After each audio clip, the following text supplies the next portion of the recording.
इस वीडियो में हम देखेंगे सेक्शन सी। सेक्शन सी के क्वेश्चंस का आंसर किस तरीके पर लिखने पर आपको फुल मार्क्स मिलेंगे। तो ये क्वेश्चन है, डायग्राम बनाना है, रिफ्लेक्शन ऑफ लाइट पूरा एक्सप्लेन करना है।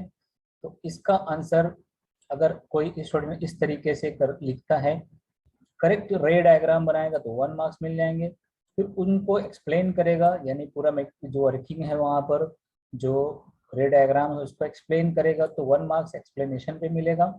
अब जरूरी नहीं कि एक्सप्लेनेशन काफ़ी लॉन्ग हो, पॉइंट टू पॉइंट अगर ये भी होगा तो भी मार्क्स मिलेंगे। और फाइनली ये प्रूफ करने के लिए जो मैथमेटिकल स्टेप्स लगती हैं, ट्राइंगल्स को कॉन्ग्रुएंट शो करना होता है, तो वो सब मिलाकर ये अगर प्रूफ होता है तो 1 मार्क्स। इस तरीके से इस क्वेश्चन के 3 मार्क्स मिलेंगे।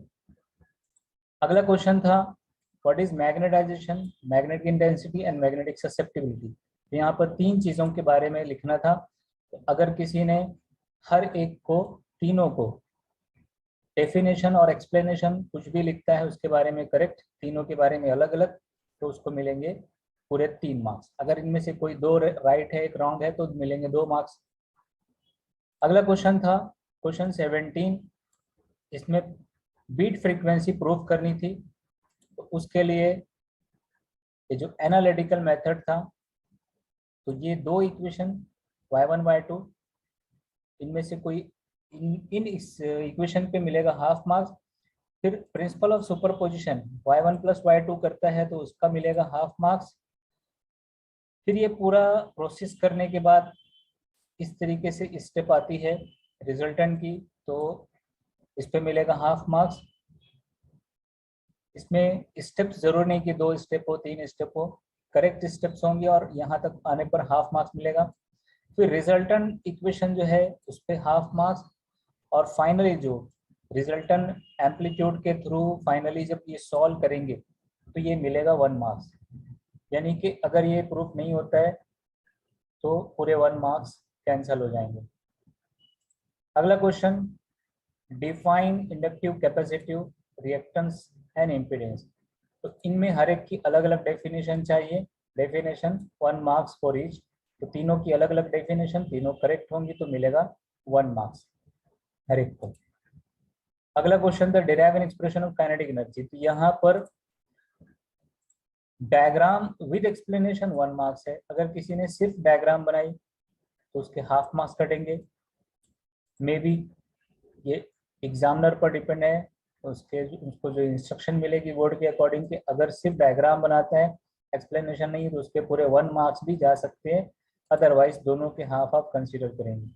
फिर अब फर्स्ट पार्टिकल की काइनेटिक एनर्जी की ये स्टेप तक आते हैं सारे कंसीडरेशन करने के बाद, तो इस पर है हाफ मार्क्स।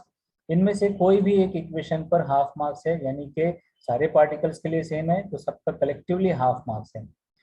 फिर टोटल करेंगे तो टोटल काइनेटिक एनर्जी ऐड करने पर ये हाफ मार्क्स। एंड फाइनली ये शो करने पर kinetic energy half I omega square होता है। ये पूरा इस तरीके से हो जाएगा 3 मार्क्स। इसमें हाफ मार्क्स ये मोमेंट ऑफ इनर्शिया का शो करने के लिए कि ये जो टर्म है ये मोमेंट ऑफ इनर्शिया, यहाँ पर हाफ मार्क्स इसके हैं। तो ऊपर ये 2.5 मार्क्स हैं, 2.5, 1 ये 2 यहाँ पर, ये हाफ। लेकिन यहाँ पर जो ये मोमेंट ऑफ इनर्शिया आई है उसको बताने का हाफ मार्क्स अलग से है। तो इस तरीके से 3 मार्क्स होंगे। अगला क्वेश्चन, क्वेश्चन 20 है। ये भी एक इक्वेशन डिराइव करनी है। तो इसमें डायग्राम पे है हाफ मार्क्स, करेक्ट डायग्राम होगी विथ नीट लेबल डायग्राम। और कंप्लीट एक्सप्लेनेशन करना है, उसके लिए सेंटेंस एंड पैराग्राफ कितने होंगे वो जरूरी नहीं, बात पूरी होनी चाहिए पॉइंट टू पॉइंट। तो ये 1 मार्क्स है।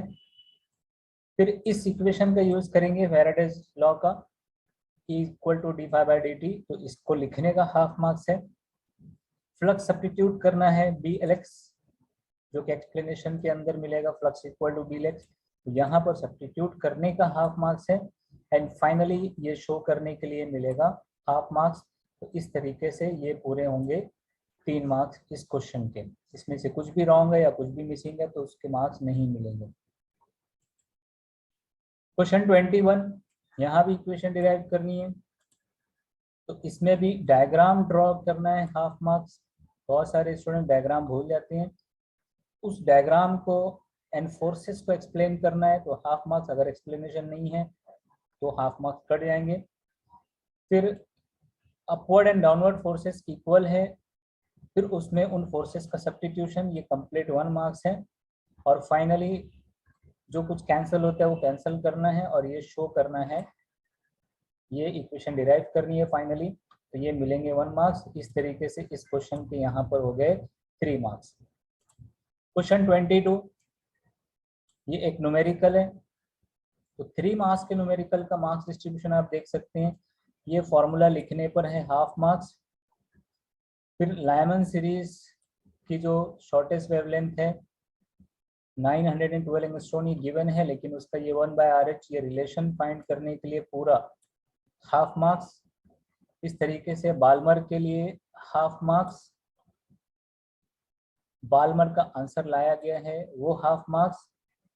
पास्चन सीरीज का formula half marks and Paschen series का फाइनली आंसर लिए तो ये हो गया हाफ मार्क्स। तो इस तरीके से पास्चन सीरीज का पूरा 1 मार्क्स, बाल्मर सीरीज के लिए 1 मार्क्स एंड जो जनरल फार्मूला है वो, और लेमन सीरीज, ये 3 मार्क्स इस तरीके से काउंट होते हैं। अगला क्वेश्चन 23, ये भी न्यूमेरिकल है। तो इसके सॉल्यूशन में ये फॉर्मूला मेंशन किए तो डायरेक्ट 1 मार्क्स। वैल्यूज का सब्स्टिट्यूशन हुआ है, correct values with constant values, तो ये 1 मार्क्स। और इसको कितनी भी स्टेप्स में सॉल्व करें, कैसे भी सॉल्व करें, आंसर करेक्ट आता है तो यहाँ पे भी 1 मार्क्स। ये काफ़ी इजीली 3 मार्क्स मिल जाएंगे। क्वेश्चन 23 हो गया। क्वेश्चन 24 ये भी एक न्यूमेरिकल है। क्वेश्चन 24 में फॉर्मूला मेंशन किए 1 मार्क्स, करेक्ट वैल्यूज का सब्स्टिट्यूशन है 1 मार्क्स एंड जो आंसर अगर ये आता है 1.77 तो ये पूरे मिलेंगे 1 मार्क्स। सॉल्व करने के लिए कोई भी मेथड हो सकता है, कितनी भी स्टेप्स हो सकती हैं। क्वेश्चन 25 न्यूमेरिकल है, ऑब्वियसली लगभग इसी तरीके से डिस्ट्रीब्यूशन होगा। इस फॉर्मूले पे हाफ मार्क्स, फॉर्मूले को जस्ट रीअरेंज करने पर अगेन हाफ मार्क्स, यानी कि पूरे फॉर्मूले पे 1 मार्क्स है। वैल्यू सब्स्टिट्यूशन पे 1 मार्क्स है और आंसर आ गया हाफ मार्क्स। लेकिन यहाँ क्वेश्चन में मेंशन किया हुआ है कि आंसर मिली हेनरी में चाहिए, तो ये कन्वर्ट करने पर हाफ मार्क्स। अगर किसी ने यूनिट कन्वर्ट नहीं किए तो ये हाफ मार्क्स उसके जाएंगे। तो इस तरीके से ये 3 मार्क्स का क्वेश्चन हो गया। अगला क्वेश्चन सेक्शन सी का लास्ट, ये भी न्यूमेरिकल है। इस न्यूमेरिकल का मार्क्स डिस्ट्रीब्यूशन देख लेंगे। अगर किसी ने काफ़ी सारा किरचॉफ्स लॉ का यूज करके कैलकुलेशन किया और फर्स्ट करंट I1 मिलता है तो इस पे 1 मार्क्स, पूरे स्टेप्स को इंक्लूड करके। अगर I1 रॉन्ग आता है तो सारे कैलकुलेशन के मार्क्स कैंसिल हो जाएंगे। इस तरीके से I2 और उनको ऐड करके फाइनल आंसर I3। इसका सॉल्यूशन किरचॉफ्स लॉ के थ्रू करने पर काफ़ी लेंदी है। अगर किसी स्टूडेंट ने अल्टरनेट मेथड से भी किया तो उसको फुल क्रेडिट मिलेगा, फुल मार्क्स मिलेगा। लेकिन यहाँ पर ध्यान देने वाली बात ये कि अगर किसी स्टूडेंट ने आंसर लिखा बट यूनिट नहीं लिखी तो उसके पूरे 1 मार्क्स जो आंसर के हैं वो नहीं मिलेंगे। अब देखते हैं सेक्शन डी। तो सेक्शन डी में क्वेश्चन 27 एक फुल मार्क्स 4 मार्क्स का एक सिंगल क्वेश्चन था। तो उसके डिस्ट्रीब्यूशन इस तरीके से है कि अगर फिगर बनी है तो हाफ मार्क्स, एक्सप्लेनेशन है तो और हाफ मार्क्स, दोनों हैं तो ये हो गए 1 मार्क्स। लेकिन अगर कुछ एक कम है, दोनों कम है, तो ये मार्क्स उसी के अकॉर्डिंग कट हो जाएंगे। फिर चेंज इन मोमेंटम का जो पार्ट है वो पूरा डिस्कस करने के बाद इस स्टेप पर आ गए कि जो चेंज इन मोमेंटम है 2mvx है, उस पर मिलेंगे हाफ मार्क्स। फिर time between 2 collisions with the same wall, उसके लिए हाफ मार्क्स हो गया।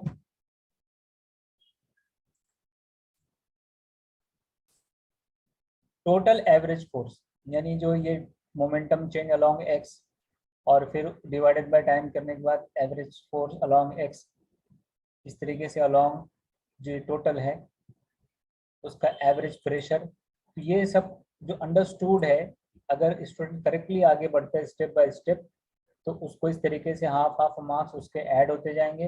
फाइनली अगर ये प्रेशर की स्टेप आती है तो हाफ मार्क्स है, और उसको फाइनलाइज करने के बाद ये आता है तो हाफ मार्क्स है। तो ये अकॉर्डिंगली ये पूरे 4 मार्क्स उसको मिलेंगे।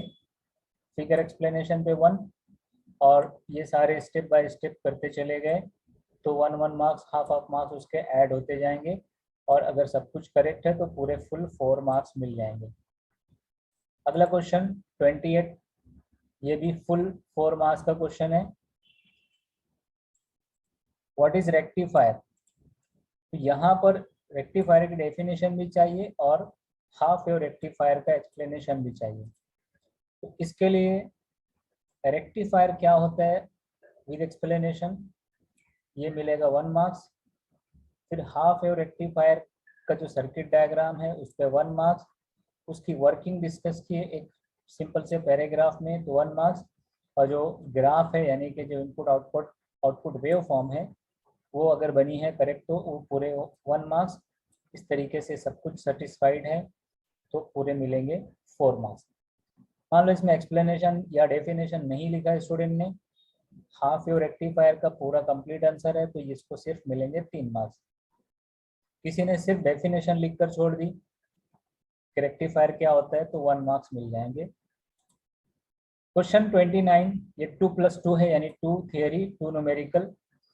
तो थियरी है एक डायग्राम, अगर किसी ने डायग्राम बनाई और लेबलिंग उसकी करेक्ट है तो डायग्राम बनाने पर 1 एंड लेबलिंग पे 1, ये हो गया 2 मार्क्स। तो डायग्राम पे हाफ मार्क्स एंड लेबलिंग पे हाफ मार्क्स। तो किसी ने सिर्फ डायग्राम बनाकर छोड़ दी तो उसको पूरे 2 मार्क्स नहीं मिलेंगे, लेबलिंग के 1 मार्क्स कट जाएंगे। अगला क्वेश्चन, इसका जो सेकेंड पार्ट है वो एक न्यूमेरिकल है।